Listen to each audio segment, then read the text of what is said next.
Hello friends, welcome to the GS foundation. एक बार फिर से आप सभी छात्रों का स्वागत करता हूं जीएस फाउंडेशन के इस ऑनलाइन प्लेटफॉर्म पे और आशा करता हूं कि आप सब अच्छे होंगे और अपनी तैयारी को बेहतर ढंग से कर रहे होंगे। दोस्तों देखिए, आज के सेशन में हम लोग करने वाले हैं हिस्ट्री की क्लास। और हिस्ट्री की क्लास में हम लोग देखेंगे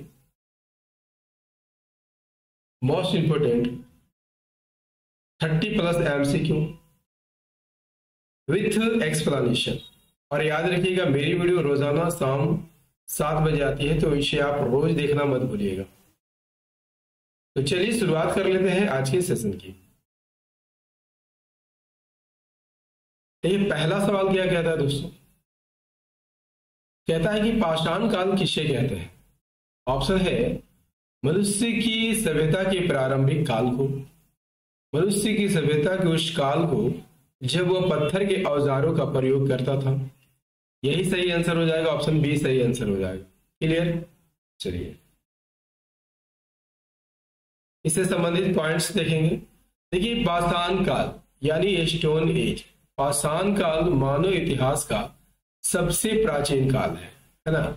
जब मनुष्य पत्थरों के औजार बनाकर जीवन यापन करता था। इस काल को मुख्यतः 3 भागों में बांटा गया है। कौन कौन? पूरा पाषाण काल, पैलियोलिथिक एज, दूसरा है मध्य पाषाण काल, मेसोलिथिक एज, और तीसरा है नवपाषाण काल यानी नियोलिथिक एज। आई बात समझ में? चलिए अगला कर लीजिए। अगला है हड़प्पा सभ्यता के बारे में निम्नलिखित में से क्या गलत है? योजनाबद्ध तरीके से शहरों का विकास बिल्कुल हुआ था। पूर्ण व्यवस्थित अन्नागार और नालियां भी थी, ये भी सही है। पकी हुई ईंटों का प्रयोग किया जाता था, लोहे का प्रयोग इसमें नहीं किया जाता था। ठीक है, तो ऑप्शन डी यहां पर गलत हो जाएगा। देखिए, हड़प्पा सभ्यता, ठीक है, इसे सिंधु सभ्यता भी कहा जाता है। शहरों का निर्माण योजनाबद्ध तरीके से हुआ था। सड़कों, नालियों और अन्नागारों की व्यवस्था बहुत व्यवस्थित थी। पकी हुई ईंटों का व्यापक प्रयोग किया गया था। लोहे का प्रयोग नहीं हुआ था, लोहे का प्रयोग नहीं हुआ था क्योंकि यह सभ्यता ताम्रपाषाण चैल्कोलिथिक काल की थी। लोहे का प्रयोग बाद में वैदिक काल में हुआ था। आ गई बात समझ में? चलिए अगला कर लीजिए। अगला है ऋग्वेद में सतदाय शब्द का किसके लिए प्रयोग किया गया? ऑप्शन ए है उस व्यक्ति के लिए जिसके पास 100 गायें होती थी। बिल्कुल नहीं। ठीक है, उस व्यक्ति के लिए जिसके प्राणों की कीमत 100 गायों के बराबर होती थी, ये भी गलत ऑप्शन है। उस व्यक्ति के लिए जो 100 गायों को दान करता था, ये ऑप्शन सही है, ऑप्शन सी सही आंसर हो जाएगा। ऋग्वेद में सतदाय शब्द का प्रयोग उस व्यक्ति के लिए किया गया है जो 100 गायों को क्या करता था? दान करता था, है ना। यह दान का कार्य व्यक्ति को महान बनाता था। सतदाय शब्द का सीधा अर्थ क्या है? 100 गायों का दाता, है ना। चलिए नेक्स्ट कर लीजिए। अगला है निम्न में से कौन सा संगम कालीन देवता नहीं है? शिव, बलराम, गणेश या उपयुक्त सभी? देखिए, संगम कालीन देवता कौन नहीं है? गणेश जो है संगम कालीन देवता नहीं है। Option C is the right answer. देखिए, संगम काल का समय 300 ईसा पूर्व से 300 ईस्वी तक माना जाता है। इसके दौरान तमिल क्षेत्र में कई स्थानीय और वैदिक देवताओं की पूजा होती थी। इस काल में शिव की उपासना प्रचलित थी। बलराम का भी उल्लेख मिलता है, लेकिन गणेश की पूजा के संगम साहित्य में उल्लेख नहीं मिलता है। गणेश की उपासना बाद के गुप्त काल में, याद रखिएगा, गुप्त काल में व्यापक रूप से लोकप्रिय हुई थी। आई बात समझ में? चलिए अगला कर लीजिए। जातक गाथाएं किस समय की कहानी से संबंधित है? महावीर, बोधिसत्व, वासुदेव या शिव जी? IAS 1992 में पूछा गया सवाल है दोस्तों, काफी इंपोर्टेंट सवाल। जातक गाथाएं किस समय की कहानी से संबंधित है? देखिए, इसका राइट आंसर हो जाएगा Bodhisattva. Option B is the right answer. Points देख लेते हैं। देखिए, जातक कथाएं बौद्ध धर्म से संबंधित ग्रंथ हैं जिनमें भगवान बुद्ध के पूर्व जन्मों की कथाएं वर्णित है। क्लियर? इन कहानियों में बुद्ध को अलग अलग जन्मों में विभिन्न रूपों में, जैसे मानव, पशु या देवता में दिखाया गया है। इनका उद्देश्य नैतिक शिक्षा और बौद्ध धर्म के सिद्धांतों को सरल कथाओं के माध्यम से जन साधारण तक पहुंचाना था। ज्यादातर कथाएं बाद में बौद्ध साहित्य का महत्वपूर्ण हिस्सा बन गया है। नेक्स्ट कर लीजिए। नेक्स्ट है मौर्यों के बाद भारत के उत्तर पश्चिमी सीमा पर किस वंश के शासकों का शासन था? देखिए सही आंसर हो जाएगा ऑप्शन सी, ग्रीक बैक्टीरियन शासकों का शासन था। Option C is the right answer. Maurya साम्राज्य के पतन के बाद कब पतन हुआ था? 185 ईसा पूर्व में। कब हुआ था? 185 ईसा पूर्व में मौर्यों का पतन हो गया था। ठीक है। इसके बाद सुंग वंश की स्थापना हुई थी। आप सभी जानते होंगे भारत के उत्तर पश्चिमी सीमा पर शासन का नियंत्रण यवनों के हाथ में चला गया था। ये शासक कौन थे? मध्य एशिया और बैक्टीरिया से आए हुए थे। इनमें डेमेट्रियस और बाद में मेनांडर प्रमुख शासक थे। सुंग वंश का शासन मुख्य रूप से मध्य और पूर्वी भारत में था, जबकि कुषाण और शक बाद में आए थे। आई बात समझ में? चलिए अगला कर लीजिए।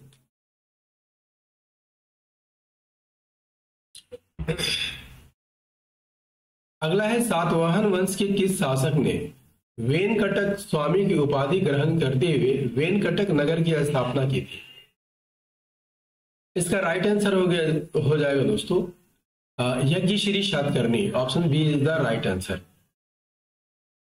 देखिए यज्ञश्री सातकर्णी की यहां पर बात कर लिया जाए तो सातवाहन वंश के अंतिम महान शासकों में से एक थे।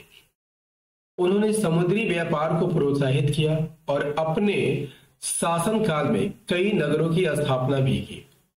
उन्होंने वेनकटक की उपाधि धारण की और वेनकटक नगर की स्थापना भी की। उनके समय में सातवाहन साम्राज्य की शक्ति दक्षिण और पश्चिम भारत में पुनः मजबूत हो गई थी। राइट। और दोस्तों सेशन कैसा लग रहा है कमेंट करके जरूर बताइए। अगला है भारतीय दर्शन में शून्यवाद का प्रवर्तक किसे कहा जाता है? अश्वघोष, नागार्जुन, नागसेन या आर्यभट्ट? देखिए शून्यवाद का प्रवर्तक किसे कहा जाता है? तो ऑप्शन बी सही आंसर हो जाएगा, नागार्जुन को कहा जाता है। ठीक है। शून्यवाद की यहां पर बात कर लिया जाए तो बौद्ध दर्शन की एक शाखा है जिसे माध्यमक दर्शन भी कहा जाता है। इसके प्रवर्तक कौन थे? महान बौद्ध दार्शनिक आचार्य नागार्जुन।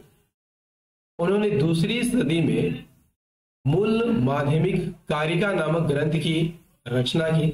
शून्यवाद के अनुसार समस्त वस्तुएं स्वभाव से शून्य है, उनका कोई स्वतंत्र अस्तित्व नहीं होता।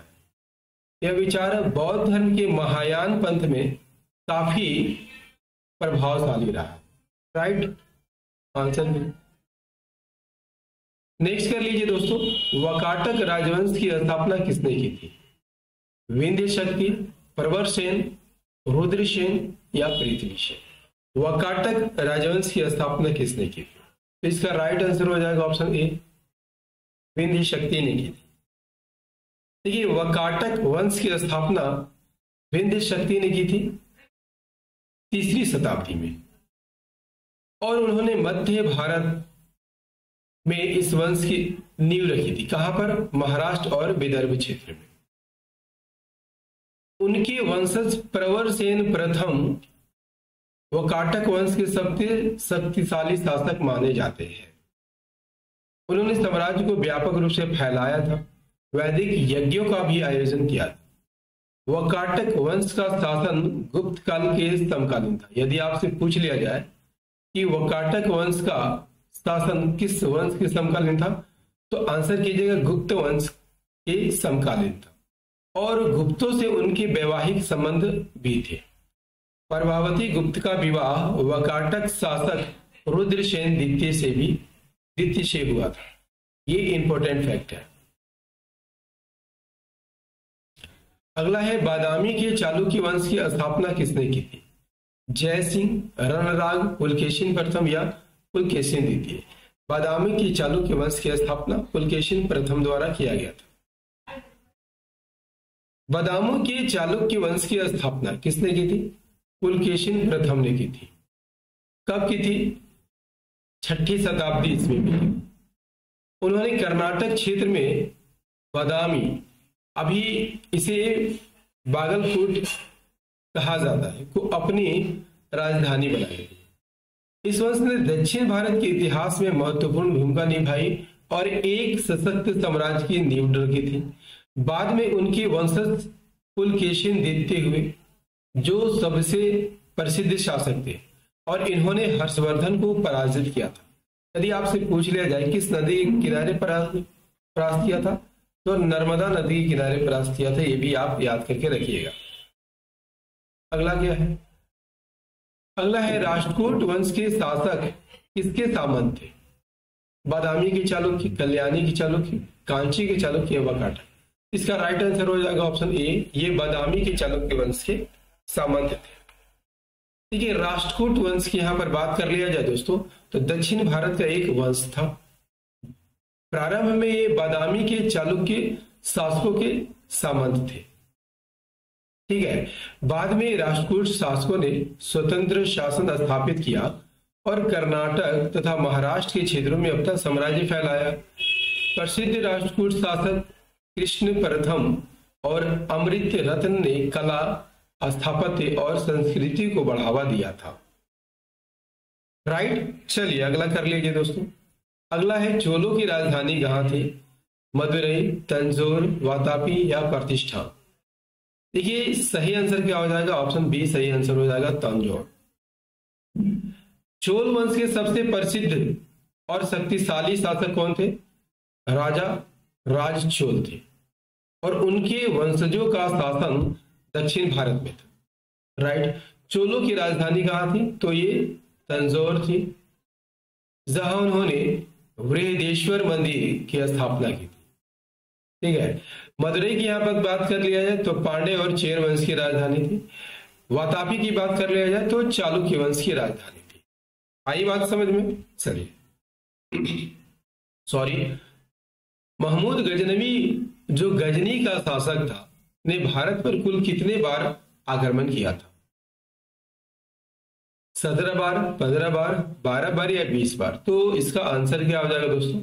17 बार आक्रमण किया था। देखिए, महमूद गजनवी कहाँ का शासक था? तो ये गजनी का शासक था और उन्होंने भारत पर कुल 17 बार आक्रमण किए हैं। इन आक्रमणों का उद्देश्य क्या था दोस्तों? उद्देश्य धन और संपत्ति का लूट करना था, साथ ही हिंदू मंदिरों और समृद्ध नगरों का लक्ष्य बनाना, लूटना लक्ष्य इसका था।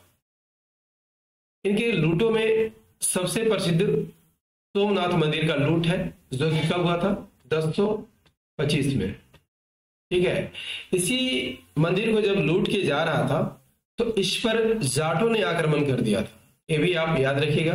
तो अंतिम आक्रमण जाटों के विरुद्ध करता है, ठीक है। चलिए अगला कर लीजिए दोस्तों।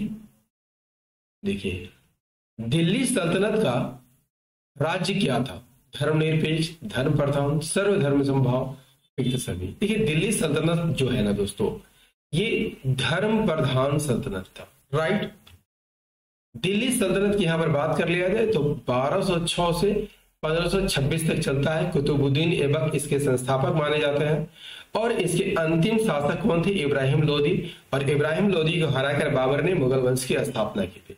तो दिल्ली सल्तनत 1206 से 1526 तक चलता है, ठीक है। और यह धर्म प्रधान माना जाता है क्योंकि प्रशासन और कानून शरिया कानून पर आधारित थे, है ना। हिंदू, जैन और अन्य धर्मों के अनुयायियों को भी जजिया देना पड़ता था। हालांकि कुछ सल्तनत शासक सांप्रदायिक सौहार्द दिखाते थे, लेकिन मूल रूप से यह कैसा था? तो ये धर्म प्रधान था। आई बात समझ में? चलिए अगला कर लीजिए। बहमनी साम्राज्य का प्रमुख वजीर कौन था? महमूद गवा, महमूद खिलजी, अहमद शाह प्रथम या मीर जुमला? देखिए, बहमनी साम्राज्य का प्रसिद्ध वजीर कौन था? महमूद गवा था दोस्तों। आई बात समझ में? चलिए देखिए, बहमनी साम्राज्य का प्रमुख वजीर कौन था? महमूद गवा था। कौन था दोस्तों? महमूद गवा। वह एक योग्य और प्रभावशाली प्रशासक था जिसने बहमनी साम्राज्य का विस्तार करने में महत्वपूर्ण भूमिका निभाई और कई प्रशासनिक सुधार भी किए थे। महमूद गवाह बहमनी सुल्तानों के अधीन काम करने वाला एक फारसी व्यापारी था। कहाँ का व्यापारी था? तो ये फारसी व्यापारी था। बाद में उसे प्रधानमंत्री के पद पर पदोन्नति दिया गया और उन्होंने अपनी कुशल कूटनीति और सैन्य विजयों से राज्य की शक्ति और समृद्धि को बढ़ाया। नेक्स्ट कर लीजिए दोस्तों। अगला है विजयनगर शासक कृष्णदेव राय की रचना अमुक्त माल्याद किस भाषा में लिखी गई है? पाली, संस्कृत, हिंदी या तेलुगु? देखिए, कृष्णदेव राय की जो रचना है दोस्तों अमुक्त माल्याद, ये तेलुगु में लिखी गई है। ऑप्शन डी सही आंसर हो जाएगा। विजयनगर शासक कृष्णदेव राय की रचना कौन है? अमुक्त माल्याद है और ये तेलुगु भाषा में लिखी गई है। यह तेलुगु महाकाव्य कविता विजयनगर साम्राज्य के कृष्णदेव राय द्वारा 16वीं शताब्दी की शुरुआत में रचा गया था। आई बात समझ में? अगला कर लीजिए, नेक्स्ट कर लीजिए। सूफी और भक्ति आंदोलन जैसे समानांतर धार्मिक आंदोलनों ने तत्कालीन भारतीय समाज को निम्नलिखित बुराइयों में से किससे मुक्त कराया था? सैद्धांतिक विश्वास से, बिल्कुल, कर्मकांड और जातिवाद से और सांप्रदायिक घृणा से भी मुक्ति कराया था। राइट आंसर हो जाएगा ऑप्शन डी। सूफी और भक्ति आंदोलनों ने तत्कालीन भारतीय समाज को सैद्धांतिक विश्वास, कर्मकांड और जातिवाद, सांप्रदायिक जैसे घृणा जैसी कई बुराइयों से मुक्त कराने में महत्वपूर्ण भूमिका निभाई थी। अगला कर लीजिए दोस्तों, काफी इंपॉर्टेंट सवाल है। रूप चित्रकारी की शुरुआत किस शासक के समय में हुई थी? राइट आंसर हो जाएगा अकबर के समय में हुई। देखिए, रूप चित्रकारी, पोर्ट्रेट पेंटिंग की शुरुआत यहाँ हुमायूं नहीं होगा दोस्तों, अकबर होगा। अकबर के समय हुई थी। ठीक है, देखिए हुमायूं की यहां पर बात कर लिया जाए तो फारस से मीर सैयद अली और अब्दुल समद नामक 2 चित्रकारों को भारत बुलाया था और इन्होंने मुगल चित्रकला की नींव डाली थी। इन्होंने, हुमायूं ने सिर्फ नींव डाली थी। ठीक है, इसके बाद अकबर ने चित्रकला को एक सुव्यवस्थित कारखाना के रूप में विकसित किया था और जहांगीर के समय ये चरम पर था। ठीक है, आई बात समझ में? चलिए, उत्तरवर्ती मुगल बादशाहों का शासनकाल कब से कब तक माना जाता है? देखिए, मुगल वंश की स्थापना कब होती है? 1526 में बाबर ने किया था। ठीक है, और ये 1858 में। ठीक है, इसके अंतिम शासक बहादुर शाह जफर थे। ठीक है, और अंग्रेजों द्वारा इसे निर्वासित कर दिया गया था। बहादुर शाह सेकेंड थे और ये अंग्रेजों द्वारा निर्वासित कर दिया गया था। और कहां भेज दिया गया था? रंगून भेज दिया गया था। राइट आंसर क्या हो जाएगा? ऑप्शन डी 1757 से 1858। ठीक है, उत्तरवर्ती मुगल बादशाहों का शासनकाल 1707 से 1857 या 1858 कह सकते हैं। यह काल औरंगजेब की मृत्यु के बाद से शुरू होता है और 1857 के विद्रोह के बाद मुगल साम्राज्य के अंत तक ये चलता है। अंतिम मुगल बादशाह कौन थे? बहादुर शाह जफर। इसको अंग्रेजों ने निर्वासित कर दिया था और कहां भेज दिया था? रंगून भेज दिया था। आई बात समझ में? अगला कर लीजिए, काफी इंपोर्टेंट है।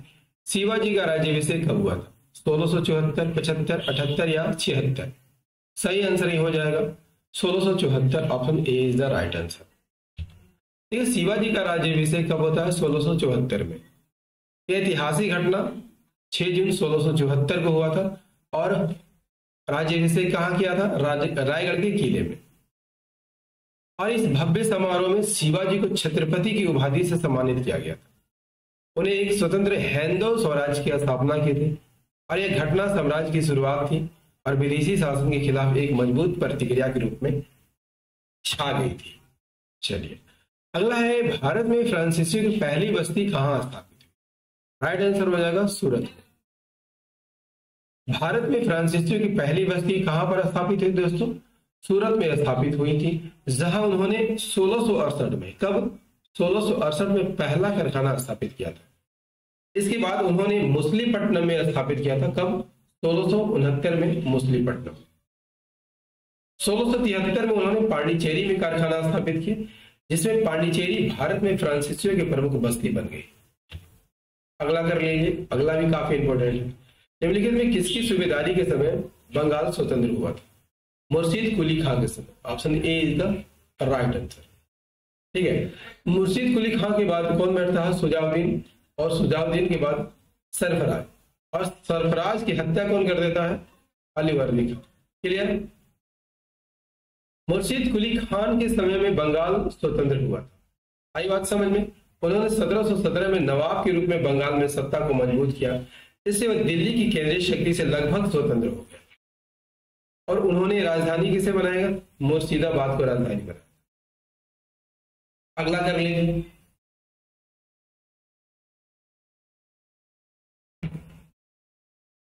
अंग्रेजों के शासनकाल में पंजाब में कौन सी भू राजस्व व्यवस्था लागू की गई थी? देखिए, पंजाब की यहां पर बात कर लिया जाए तो ऑप्शन सी सही आंसर हो जाएगा, महालवाड़ी।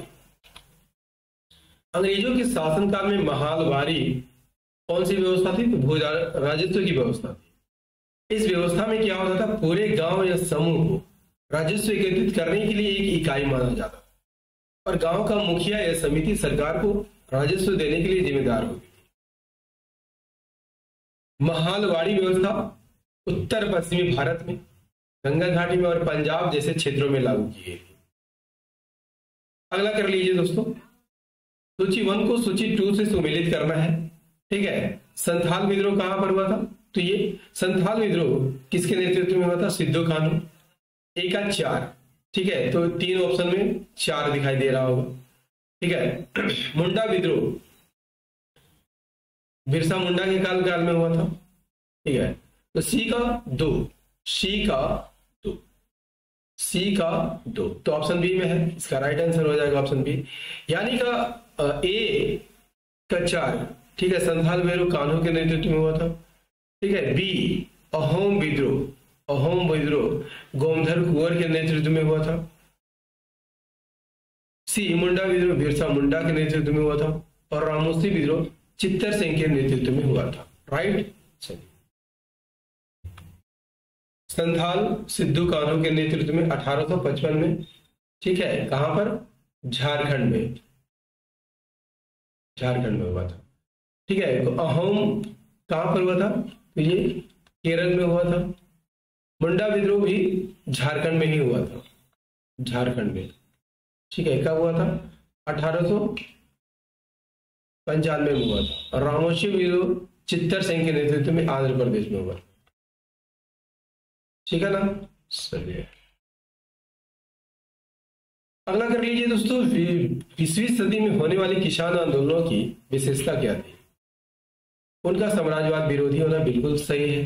अंग्रेजों के विरुद्ध होने वाले राष्ट्रव्यापी आंदोलनों के महत्वपूर्ण भूमिका निर्वहन, ये भी सही है। अपने वर्गीय हितों की लड़ाई लड़ने के लिए, ये भी यहाँ पर सही है, और उपयुक्त सही आंसर हो जाएगा।